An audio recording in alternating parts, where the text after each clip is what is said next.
What happens when the classmates who once mocked you invite you back just to humiliate you again? They expected him to show up broke and embarrassed, but they had no idea he was hiding $100 million secret. Tonight, in a ballroom filled with laughter and arrogance, one man would turn the tables and teach them a lesson they would never forget. This is his story, but what they didn't know was this. Marcus wasn't the same struggling young man they remembered. Years had passed. He had fought battles they couldn't even imagine, and tonight, their cruel little joke was about to backfire spectacularly. Still, at this moment, only Marcus knew the truth, and when he opened the invitation, he smiled, not because he wanted to prove himself, but because life had already done that for him. The night arrived. Expensive cars lined the hotel driveway. Sleek black Mercedes, roaring Lamborghinis, shiny Bentleys. Guests stepped out dressed in gowns worth thousands of dollars and tuxedos tailored to perfection. And then Marcus arrived.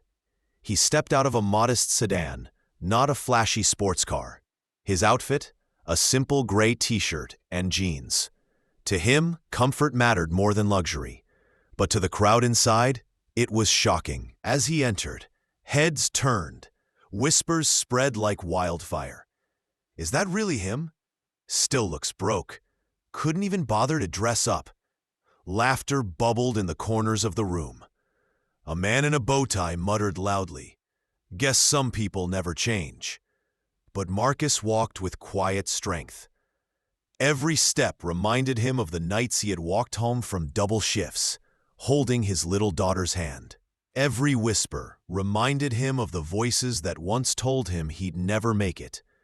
And every mocking smile reminded him of why he had built his empire. Not for them, but for his child. Little did they know, Marcus wasn't just another guest at the party. He was the hidden giant in the room. The cruelty soon grew bolder. With drinks in hand and laughter in their throats, the classmates decided to put Marcus in the spotlight. One man raised his glass and shouted, "Marcus, did you bring coupons for the drinks?" The crowd erupted with laughter. A woman smirked, "Maybe we should start a fundraise." Marcus stood silently, his head slightly bowed. To them, it looked like shame, but in reality, he was calm, waiting, watching. Inside, he thought of his journey, of nights when he ate nothing so his daughter could eat, of the tiny garage where his first business idea had been born, of the countless people who had told him to quit, but he never did. Every insult only strengthened his resolve, because he knew something they didn't. This ballroom, this hotel, even some of the very businesses his classmates bragged about investing in, were all under his ownership.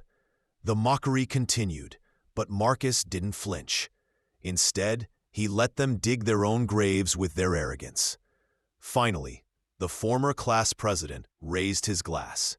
"Let's toast to success," he declared proudly. "To all of us who made something of our lives, and to those who, well, didn't." His smirk landed squarely on Marcus. The room roared with laughter.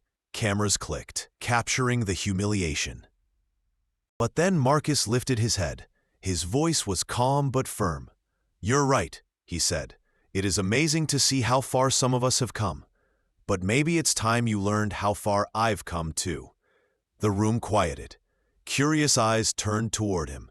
Marcus reached into his pocket, pulling out a sleek black card. "This ballroom you're standing in," he said, his voice steady, "is mine. I bought this hotel 2 years ago." Gasps filled the air. Champagne glasses froze midair. The host's smirk collapsed into shock.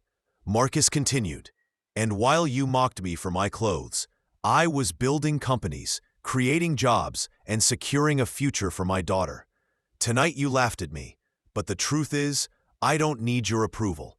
I built my own success." Silence. Heavy, stunned silence.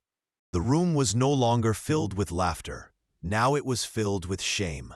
Eyes that once mocked him now could not meet his gaze.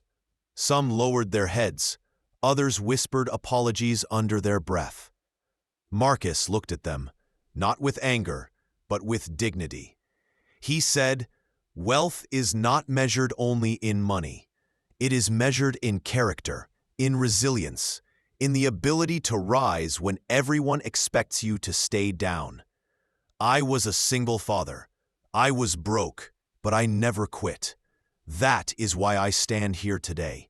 Not for you, but for my daughter." He placed the black card back in his pocket and walked toward the exit. His plain t-shirt, once mocked, now seemed more powerful than all the tuxedos in the room combined. As the chandelier glowed behind him, one truth settled over the crowd. They had tried to mock him, but instead they had revealed their own arrogance, and Marcus smiled, not because of the wealth he had revealed, but because he had already won the greatest battle of all, proving that humility will always triumph over arrogance.